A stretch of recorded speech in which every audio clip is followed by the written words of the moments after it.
I recently released the finale to my rewrite of the Star Wars sequel trilogy, and, by the way, that took ages, so I'm going to try to make this video pretty short. I didn't like the Disney trilogy at all, so I haven't had much interest in the insane number of recent Star Wars TV shows. I ain't getting no Disney Plus.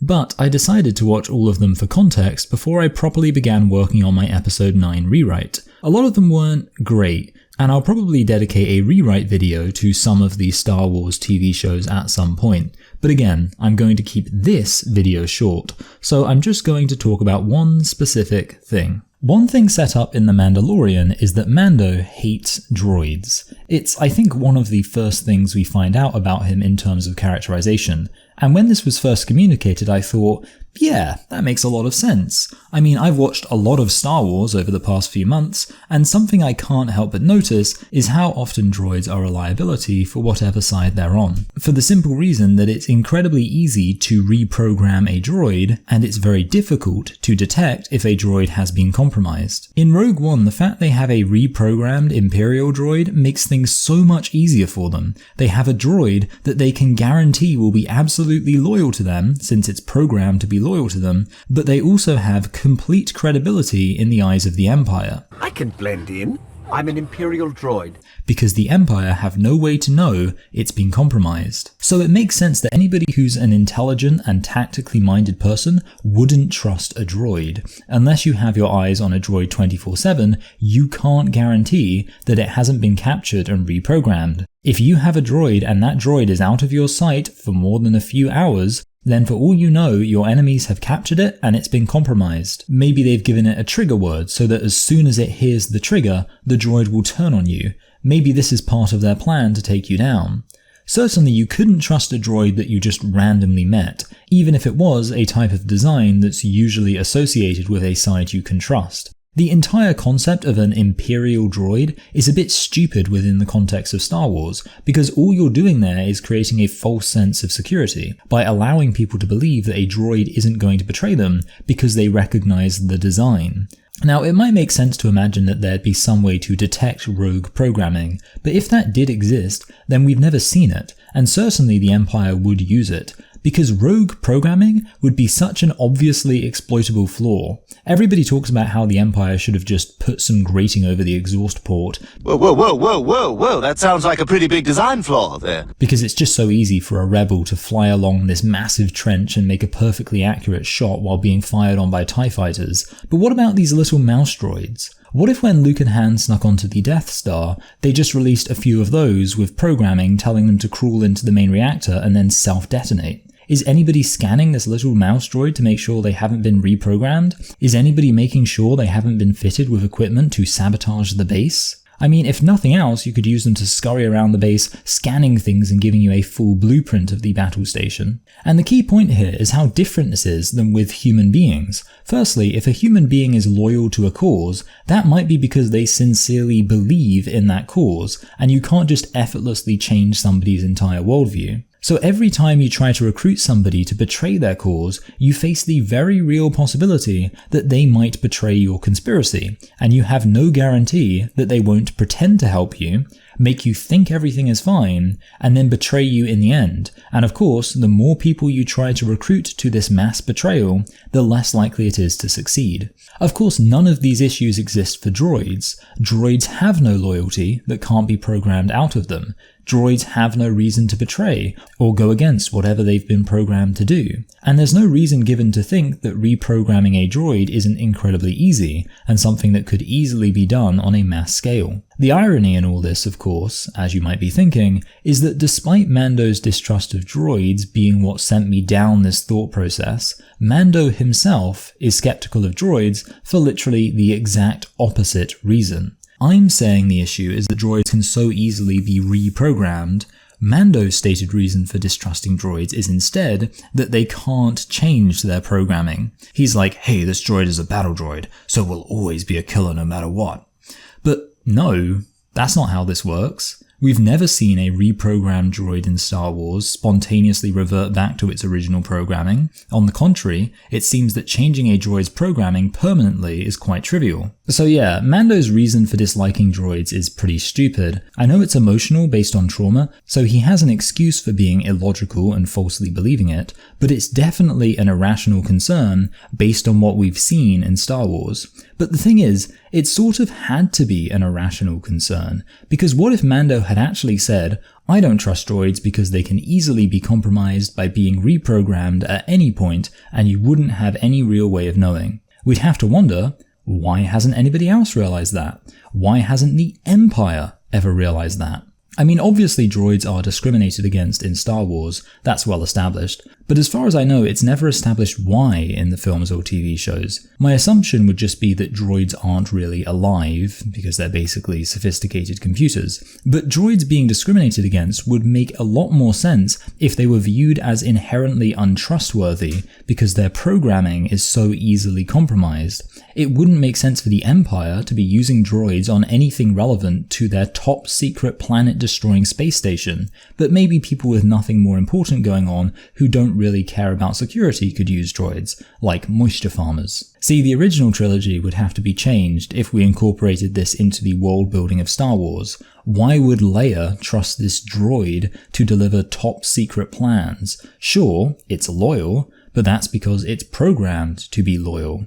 She's let the droids out of her sight quite a lot seemingly, so for all she knows, the droid has been reprogrammed at some point to be a double agent. Star Wars is mostly following the stories of characters involved in military or criminal activity, both activities that would require you to trust everybody around you, but we constantly see droids walking around various bases. Really, the Rebel base and the Death Star should both have a strict no droids policy at all, since they're pure liabilities. However, I think the way that droids affect world building in Star Wars could easily make the series much more interesting narratively. If droids have this liability, then it wouldn't make sense for them to remain in military use for too long, but it might make sense that when droids were first introduced, they'd be something that a lot of militaries could invest in. So in The Phantom Menace, it could be the case that battle droids are a new innovation. Prior to this, there might have been human-operated giant droids that existed to enhance and supplement a man-powered army,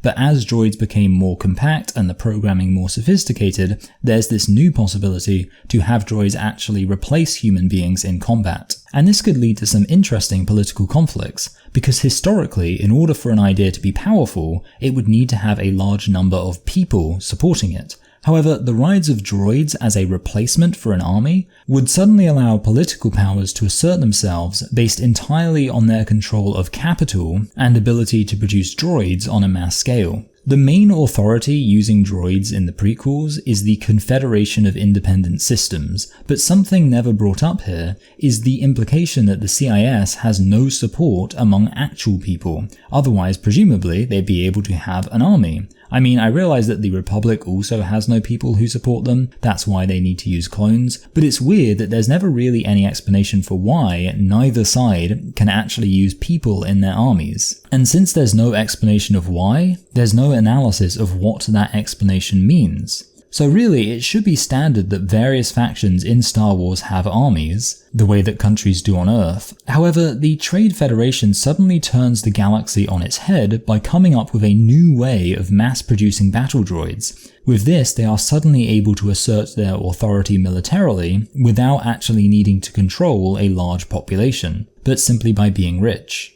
And the prequel trilogy could progress from there. The Trade Federation could introduce these new droids, and the Republic could try to counter them, perhaps even making droids of their own. I know that Luke refers to the Clone Wars in Episode 4, but we could pretend that they just call droids clones, since droids are mass-produced and replicated like clones. Or they could just do another special edition change and have him say, "You fought in the Droid Wars?" Either way, this could then make Order 66 make more sense. Like, maybe the Republic produces droids of their own, or the Trade Federation switches sides to the Republic, or maybe the Republic backed the Trade Federation from the beginning, and their support for this undemocratic corporate military could be one of the reasons why many people lose faith in the Republic and the Emperor rises up. Either way, When Palpatine executes Order 66, rather than it being with clones, where it doesn't really make as much sense that they all have programming as if they're not biological organisms, it could instead be droids who of course could easily be corrupted with some kind of virus or have some sort of trip code that makes them turn on the Jedi. And then with this done, people suddenly realize that battle droids are a liability, and that's why we don't see armies of battle droids in the original trilogy.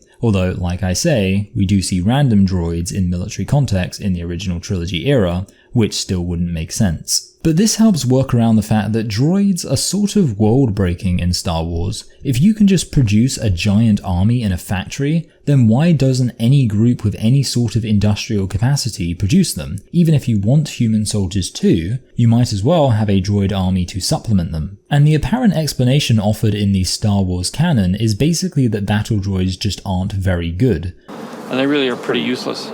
But this has serious implications in terms of the stakes of the prequel trilogy. It's hard to view droids as intimidating if they're not very good and barely even worth making. Not to mention, it makes no sense why the CIS would have invested huge resources in creating an army that was pretty useless. But it's also hard to justify why droids would stop getting made if they had any use whatsoever. The obvious solution would be to have the wider story of the droids within Star Wars worldbuilding be that they were a new introduction that did have some use and significantly impacted the galaxy, but were ultimately abandoned because there was far less guarantee of their loyalty. Humans can be motivated by concepts like citizenship and duty, or hate and fear if nothing else. Droids are only loyal to the last person who programmed them. So those are my thoughts on how droids are incorporated into Star Wars worldbuilding and how, having watched a lot of Star Wars content, I feel like it could have been handled better. Also, while I'm throwing stones into the worldbuilding pond, I'll present one final extra thought unrelated to droids, but very much related to loyalty. I watched Andor and agree with the consensus that it was very good, but there was one feature that I think could have made it a bit more interesting and politically nuanced. See, I've recently been listening to the History of Rome podcast while working out, and something I've noticed is that people try to overthrow the Emperor a lot.